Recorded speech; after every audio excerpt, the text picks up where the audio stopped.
నమస్తే, welcome to our channel. నేను అంకిత. మాజీ మంత్రి విడుదల రజని అలాగే ఐపీఎస్ ఆఫీసర్ జాషువా భాగోతం బయటపడింది. జగనన్న ఇళ్ళల మధ్యన వాళ్ళిద్దరూ చేసిన అరాచకాలు ఏవైతే ఉన్నాయో, వాళ్ళిద్దరూ ఏవైతే ద్రోహాలు చేశారో అవన్నీ బయటకు వచ్చినట్లు ఇప్పుడైతే చూస్తున్నాము. సో ఇదే టాపిక్ పైన డిస్కస్ చేయడానికి నాతో పాటు సీనియర్ జర్నలిస్ట్ సిఎస్ఆర్ ఉన్నారు. ఆయనతో మాట్లాడదాం. నమస్తే సార్. నమస్తే సార్. ఇప్పుడు చూసుకున్నట్లయితే ఐపీఎస్ ఆఫీసర్ జాషువా అలాగే మాజీ మంత్రి విడుదల రజని కూడా చేసిన ఏవైతే అరాచకాలు ఉన్నాయో అవన్నీ బయటకు వచ్చాయని తెలుస్తుంది. ఇప్పుడు జగనన్న ఇల్లు కాలనీ ఏదైతే ఉందో దాని మధ్యన చాలా చీటింగ్ జరిగింది, అలాగే చాలామంది ప్రజల్ని మోసం చేసి అవి చేశారు అన్నట్లు తెలుస్తుంది. అసలు నిజం ఏంటి, అసలు ఏం జరిగింది దాంట్లో? ఇప్పుడు మాజీ మంత్రి విడుదల రజని ఆ పేరు వినంగానే ఆమె చేసేటువంటి దందాలన్నీ కూడా బయటకు వస్తూ ఉంటాయి. ఒకానొక సమయంలో సైబరాబాద్లో చంద్రబాబు నాయుడు గారు నాటినటువంటి మొక్కని అని చెప్పుకొని తొలి రోజుల్లో రాజకీయాల్లో ఎంటర్ అయ్యారు. ఆవిడ తెలుగుదేశం పార్టీలో చేరడానికి ప్రయత్నం చేశారు. అప్పట్లో కుదరలేదు. అక్కడ ఉండేటువంటి మంత్రి పత్తిపాటి పుల్లారావు ఆమెని అడ్డుకున్నారు అనేది అప్పట్లో వినిపించింది. రాజకీయాల్లో అక్కడ తెలుగుదేశం పార్టీలోకి రాకుండా సీన్ కట్ చేస్తే ఆవిడ వైఎస్ఆర్ కాంగ్రెస్ పార్టీలోకి వెళ్ళారు. వైఎస్ఆర్ కాంగ్రెస్ పార్టీలో జాయిన్ అయ్యారు. వైఎస్ఆర్ కాంగ్రెస్ పార్టీలో పత్తిపాటి పుల్లారావుని ఓడించి చిలకలూరుపేట నుంచి ఆయన గెలిచి మంత్రి కూడా అయ్యారు. మంత్రి అయిన తర్వాత జగన్మోహన్ రెడ్డి అండను చూసుకొని ఇష్టానుసారంగా ఆవిడ రెచ్చిపోయి మొదటిసారి ఎమ్మెల్యే అయి మంత్రి అయినటువంటి విడుదల రజని ఆమెకు వచ్చినటువంటి హోదాను అడ్డుపెట్టుకొని భారీగా అక్రమాలకి అవినీతికి పాల్పడ్డారనేది ఆవిడ మీద ఉన్నటువంటి కంప్లైంట్స్. అందుకే ఆవిని చిలకలూరుపేట నుంచి గుంటూరు 2కి బదిలీ చేశాడు జగన్మోహన్ రెడ్డి గారు. 2024 ఎన్నికల్లో గుంటూరు 2 నుంచి ఆవిడ పోటీ చేసి ఘోరంగా ఓడిపోయారు. ఓడిపోయిన తర్వాత నుంచి ఆవిడకి సంబంధించినటువంటి మొత్తం వ్యవహారాలు ఒక్కొక్కటిగా బయటకు వస్తున్నాయి. బయటికి రావడంతో పాటు ఆమె అధికారంలో ఉన్నప్పుడు మెడ మీద కత్తి పెట్టి చాలామంది దగ్గర బ్లాక్మెయిల్ చేసి కొన్ని కోట్ల రూపాయలు వసూలు చేశారు అనేది ఆమె మీద ఇప్పుడు వస్తున్నటువంటి ఆరోపణలు, కంప్లైంట్లు కూడా, ఫిర్యాదులు కూడా. తాజాగా వచ్చినటువంటి కంప్లైంట్ ఏంటంటే జగనన్న కాలనీలు అనేటువంటి ఒక కాన్సెప్ట్ తీసుకొచ్చారు జగన్మోహన్ రెడ్డి గారు. అప్పట్లో ఆయన ముఖ్యమంత్రిగా ఉన్నప్పుడు పేదలకి 1 సెంటు భూమి ఇచ్చేటువంటి ఒక కార్యక్రమం అది. ఆ కార్యక్రమము వైఎస్ఆర్ కాంగ్రెస్ పార్టీకి సంబంధించిన ఎమ్మెల్యేలకు కోట్లాది రూపాయలు సంపాదించుకోవడానికి దానికి డిజైన్ చేసినటువంటి ప్రోగ్రాము అనేది అప్పట్లో తెలుగుదేశం పార్టీ ధర్నాలు చేసింది, పోరాటాలు చేసింది, ప్రజలకు తెలియజేసిన ప్రయత్నం కూడా చేసింది. రాష్ట్ర వ్యాప్తంగా కూడా వీళ్ళు చేసినటువంటి దందా ఏంటంటే జగనన్న కాలనీల పేరు చెప్పి అక్కడ ఉండేటువంటి భూముల్ని తక్కువ రేటుకు కొని ప్రభుత్వానికి ఎక్కువ రేటుకు ఇచ్చి కొన్ని కోట్ల రూపాయలను సంపాదించుకున్నారు.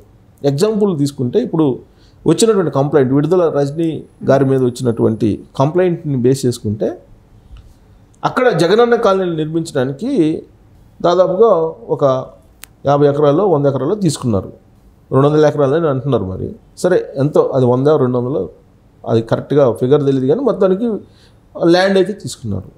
ఆ ల్యాండ్కి సంబంధించి అక్కడ ఉండేటువంటి కాస్ట్ 5 లక్షలు అయితే దాన్ని 20 లక్షలు 15 లక్షలు అలా గవర్నమెంట్కి ఇచ్చేసి ఆ 15 లక్షలు వీళ్ళ సొంత జేబులో వేసేసుకున్నారు ఎమ్మెల్యేలు. అలానే విడుదల రజని గారు కూడా అలానే చేశారు అనేది ఆ మీద ఉన్నటువంటి ఆరోపణ. సరే, ఈ 5 లక్షలకి కొన్నారు కదా, రైతుల దగ్గర నుంచి కొన్నారు కదా భూమి, బలవంతంగా లాక్కున్నారు. ఇవ్వకపోయినప్పటికీ కూడా బలవంతంగా లాక్కున్నారు రైతుల దగ్గర నుంచి. ఆ 5 లక్షల రూపాయలు అయితే ఇవ్వాలి కదా రైతుకి. ప్లస్ ఆ 5 లక్షల రూపాయలు ఇవ్వకుండా 3 లక్షల రూపాయలు ఇచ్చేసి ఇంతకు మించి ఇచ్చేది లేదని చెప్పేసి ఆవిడ భయపించారు రైతుల్ని అనేది ఆ మీద ఉన్నటువంటి తాజా కంప్లైంట్. ఇప్పుడు ఈ కంప్లైంట్ వచ్చింది.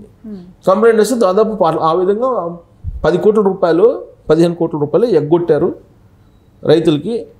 ఆ రైతులందరూ వచ్చి ఇప్పుడు ఆవిడని నిలదీస్తున్నారు అనేది ఇప్పుడు ఫిర్యాదు. ఆల్రెడీ పోలీసులకు ఫిర్యాదు వచ్చింది, గ్రీవెన్స్ వాళ్ళకి కూడా ఫిర్యాదు వచ్చింది.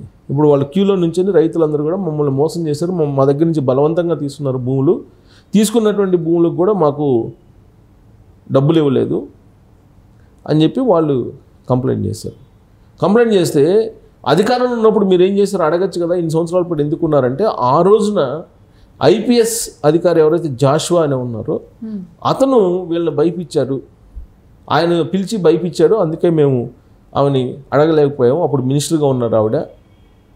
మినిస్టర్గా ఉన్నారు కాబట్టి మేము ఒకవేళ పోయి అడిగినా కానీ నిలదీసినా కానీ ఈ ఐపీఎస్ జాషువా పిలిచి మమ్మల్ని భయపించాడు, కేసులు పెడతామని.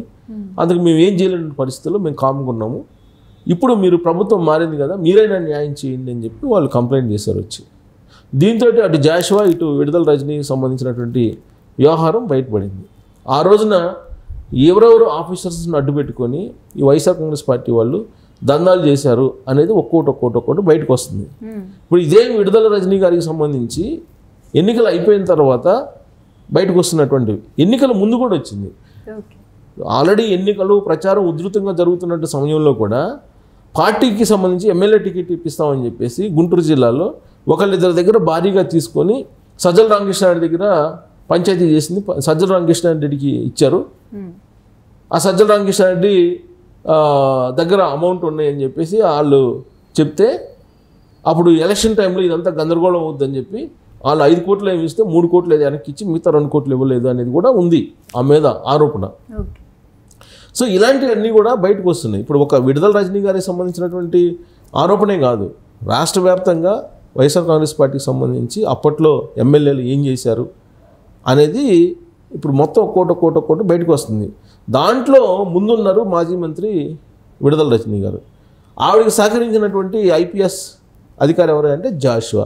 మరి ఈ జాషువా ఒక ఐపీఎస్ అధికారి, ఆయనకి ఈ ల్యాండ్కి సంబంధించినటువంటి దానికి సంబంధం ఏంటి అసలు? సివిల్ మ్యాటర్ అది. సరే సివిల్ మ్యాటర్ కదా, గవర్నమెంట్కి సంబంధించిన ఇష్యూ. జగనన్న కాలనీ ఇవ్వాలనుకున్నారు, ప్రభుత్వానికి భూములు ఇవ్వాలి కాబట్టి బలవంతంగా లాగేసుకున్నారు. బలవంతంగా లాగేసుకున్నటువంటి వాళ్ళకి డబ్బులు ఇవ్వకపోతే డబ్బులు ఇచ్చేలాగే చేయాలి కానీ ఐపీఎస్ ఆఫీసరు డబ్బులు అడిగితే మిమ్మల్ని కేసులు పెడతానని చెప్పి భయపించాడని చెప్పి ఆయన మీద ఉన్నటువంటి ఆరోపణ. మరి ఇటు వీళ్ళిద్దరూ ఐపీఎస్ అధికారి మంత్రి, ఆ రోజునంత మంత్రి, వీళ్ళిద్దరు కలిసి ఏం చేశారనేది ఇప్పుడు కంప్లైంట్ వచ్చింది.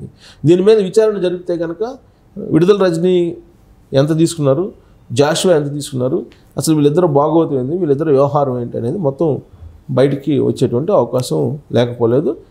అది బయట పెట్టండి అని చెప్పి ఇప్పుడు రైతులు మాకు న్యాయం చేయండి, లేదంటే మా భూములు మాకు ఇవ్వండి అని చెప్పి అడుగుతున్నారు. మరి రైతులకైతే న్యాయం చేయాలిగా. మరి ఈ ప్రభుత్వం ముందు ఉన్నటువంటి సవాలే అది. రాష్ట్ర వ్యాప్తంగా చిత్తూరు దగ్గర మొదలు పెడితే అక్కడ శ్రీకాకుళం దాకా మొత్తం ఇదే సమస్యలు. సో అక్కడ పోతే పెద్దిరెడ్డి రామచంద్రారెడ్డి మీద కంప్లైంట్ ఇవ్వడానికి పొలోమని జనాలు వచ్చేస్తున్నారు.